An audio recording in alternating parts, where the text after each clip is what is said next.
Fellow Toastmasters, honored guest, new members, yoga, what is it?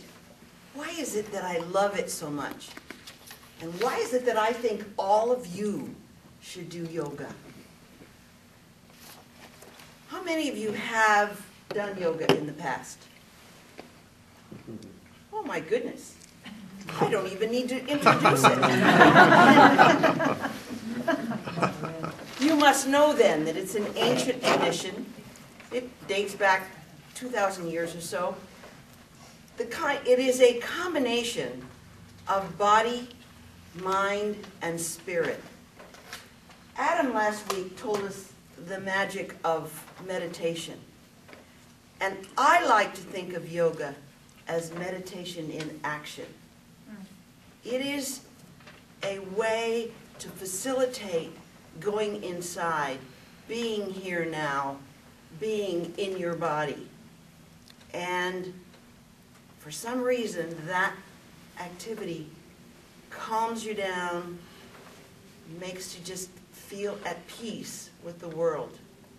I practice a kind of yoga that it follows the tradition of BKS Iyengar. And I actually have a picture of the old man. He's now 93 years old. He's been practicing yoga since he was 17 years old. He took it up because he was very, very ill. And I'll come around and show everybody. He was very, very ill. And he studied with his uncle. And it brought him back to health. He has spent his entire life, 8 hours a day, examining what's going on in his body as he does yoga. The teachers he trains, the tradition, come to Pune in India to study with him and with his daughter and his son and his granddaughter now. There's quite a lineage. You always practice in bare feet, and you typically practice on a mat. Not that mat, but a mat. We went to yoga last night, and our teacher said, she said to him, he was in the same class I was in, Matt, how did she say it? Never mind. So I want you to know that we start with a typical meditation. We actually start with either cross-leg position. So you're sitting like this, or you sit like this, and you put your hands in a Tadasana position, and what happens then, you close your eyes, and you leave the rest of the world out there, and you come inside your space and in your body. You do that for about 5 minutes to start off the program, the class of yoga. Then you start off with 3 kinds of poses, and they are very carefully sequenced in order to achieve a certain goal for the evening. The teacher may pick a shoulder blade, your shoulder blades, and do all kinds of things to identify what's happening with your shoulder blade that night. So there's lots of different kinds of precision that associated with the Iyengar yoga. We then go to standing poses, sitting poses, or lying down poses. I would like all of you to stand up. And I'm going to lead you through Tadasana. Tadasana, you put your feet together. If you can, if you lose your balance when you do, then put your feet apart a little bit. You stand on your metatarsals, and you pull your ankles up a little bit. You pull your kneecaps up. You strengthen your quadriceps. You tighten your buttocks. You drop your shoulders. The trapezius muscles that go across your back, you stretch them down your back. You lengthen the distance between your ears and your shoulders. So that gives you the sense of dropping the shoulders. You put your head up as fast, but your eyes should be dead level. And now, are you standing more on your right side or your left side? Are you perfectly even? I want you to imagine a plane coming right down the middle of your body, such that you're doing the same thing with either side.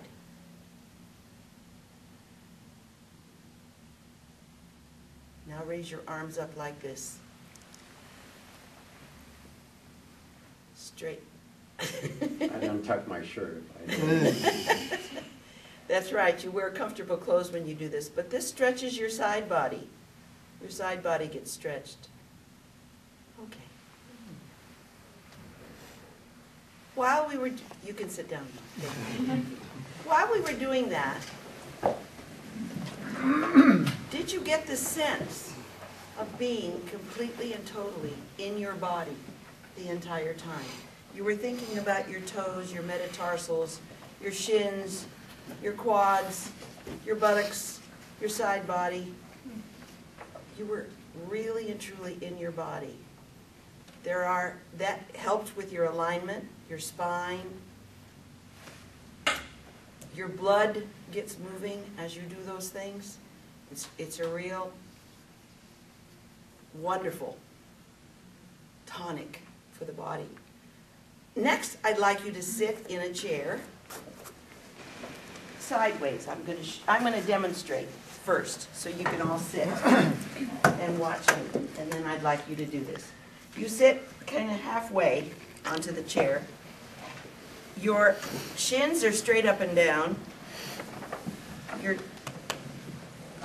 femurs are such that this is a right angle, and you want to keep these on a parallel line. And you take your upper body and you turn towards the back of your chair. And you push with your left hand and pull with your right.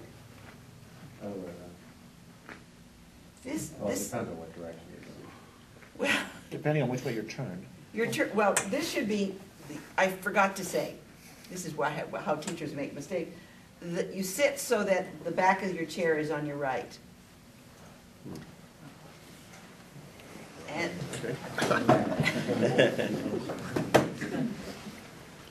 okay, this pose is called Virajvajasana. It is a fantastic tonic for lower back pain. I can't tell you how many people have told me that their backs hurt, and I say, this is what you do, and I sit them down in a chair. We go around their house and look for a chair, and I give them this pose, and they do it. And you turn around and you do the other side now. Sorry to have my back to you.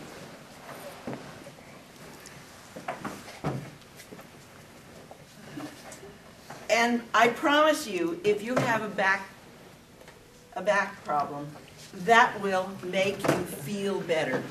Do it 20 minutes or 20 seconds on a side, 3 times on each side for 3 times a day, and your back problems will go away.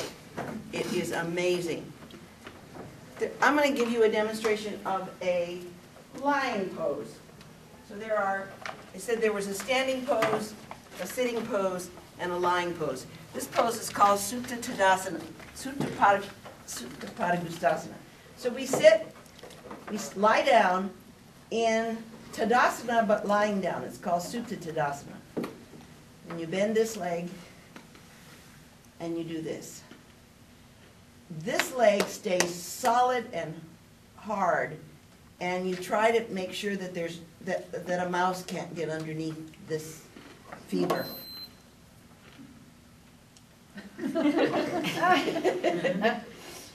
So you do it on each foot, and then you do this kind of thing. There's lots of them. But that's an example of a lying down pose. Mr. Iyengar developed the yoga poses. He developed the straps and the blocks and things like that to assist people in doing the poses that they couldn't reach. For example, people that are bending over to do this pose, and they can't reach the ground, but they still need to do it. They use the block to facilitate doing the pose. It is a fantastic, most of you have done it, so you know it. It's a fantastic practice.